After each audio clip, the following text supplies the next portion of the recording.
Assalamualaikum warahmatullahi wabarakatuh.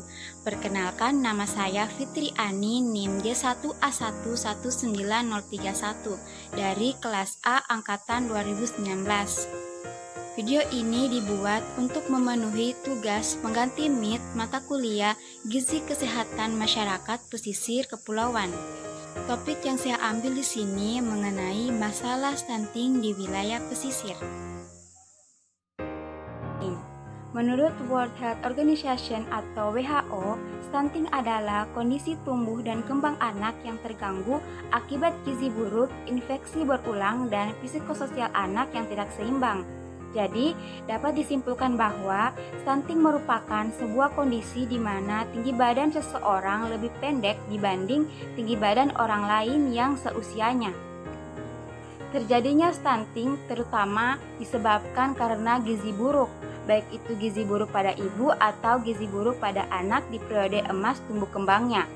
Menurut World Health Organization, stunting disebabkan malnutrisi terutama dalam 1000 hari pertama sejak pembuahan sampai anak berusia 2 tahun.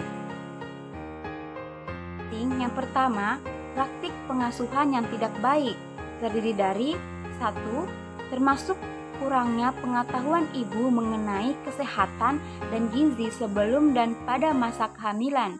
2. 60% dari anak usia 0 hingga 6 bulan tidak mendapatkan ASI eksklusif. 3. 2 dari 3 anak usia 6 hingga 24 bulan tidak menerima MPASI. Kedua, terbatasnya layanan kesehatan termasuk layanan neonatal care, postnatal, dan pembelajaran dini yang berkualitas.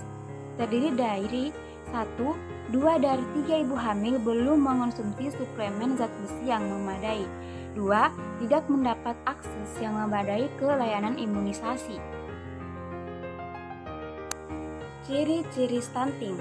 Usia 8 hingga 10 tahun anak menjadi lebih pendiam, tidak banyak melakukan eye contact atau kontak mata. Yang kedua, tanda pubertas lambat. Ketiga, performa buruk pada tes perhatian dan memori belajar.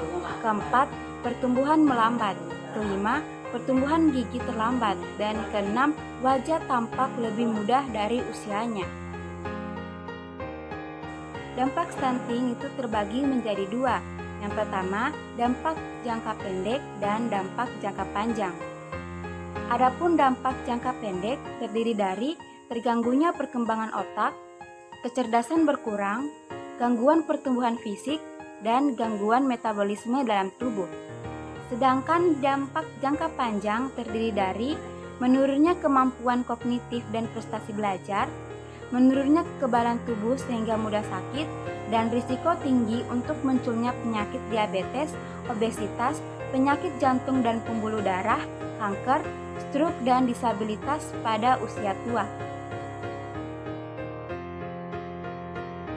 Penanganan stunting dapat dilakukan melalui 2 intervensi, yakni intervensi spesifik dan intervensi sensitif.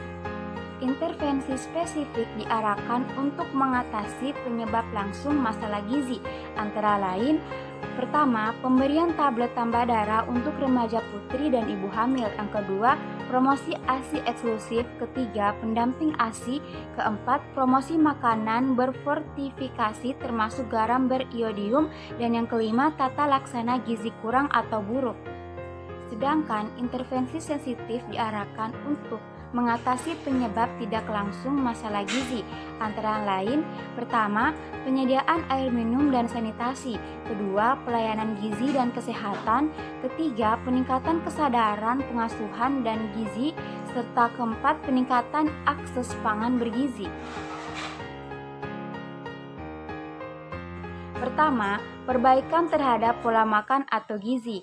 Nah, dalam upaya mewujudkan masyarakat yang sehat, pentingnya konsumsi gizi seimbang sejak dini, dan itu dimulai dari keluarga.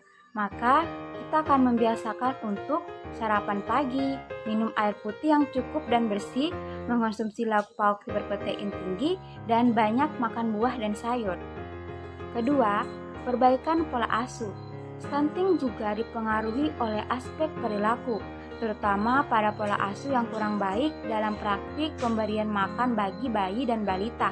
Ibu harus memahami pentingnya memenuhi kebutuhan gizi saat hamil dan stimulasi bagi janin, serta memeriksakan kandungan 4 kali selama kehamilan. Dengan 1. Bersalin di fasilitas kesehatan. 2. Lakukan inisiasi penyusui dini atau IND. 3. Berupaya agar bayi mendapat kolostrum air susu atau ASI. 4.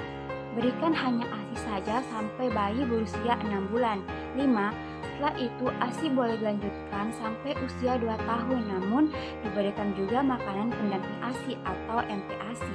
6. Jangan lupa pantau tumbuh kembangnya dengan membawa buah hati ke posyandu setiap bulan. 7. Imunisasi. Ketiga, perbaikan sanitasi dan akses air bersih dengan 1. Menggunakan jamban sehat. 2. Selalu memperhatikan sanitasi lingkungan agar hidup selalu bersih. 3. Biasakan cuci tangan pada seluruh anggota keluarga. 4. Gunakan sumber air bersih untuk keperluan rumah tangga. 1. Kalsium. Kalsium berfungsi dalam pembentukan tulang serta gigi, pembekuan darah, dan kontraksi otot. Sumber kalsium yang terdapat pada wilayah pesisir ada ikan teri, ikan sarden, dan ikan salmon. Kedua, yodium. Yodium sangat berguna bagi hormon tiroid, di mana hormon tiroid mengatur metabolisme, pertumbuhan, dan perkembangan tubuh. Bahan makanan sumber yodium pada wilayah pesisir terdiri dari ikan laut, udang, kerang, rumput laut wakame, dan rumput laut nori. Ketiga, zat besi. Zat besi berfungsi dalam sistem kekebalan tubuh, pertumbuhan otak, dan metabolisme energi. Sumber zat besi antara lain ikan baronang dan tiram. Baik, itulah tadi video edukasi mengenai masalah stunting di wilayah pesisir. Semoga ilmu yang kita dapatkan dapat bermanfaat dan terima kasih bagi kalian yang telah menonton video ini.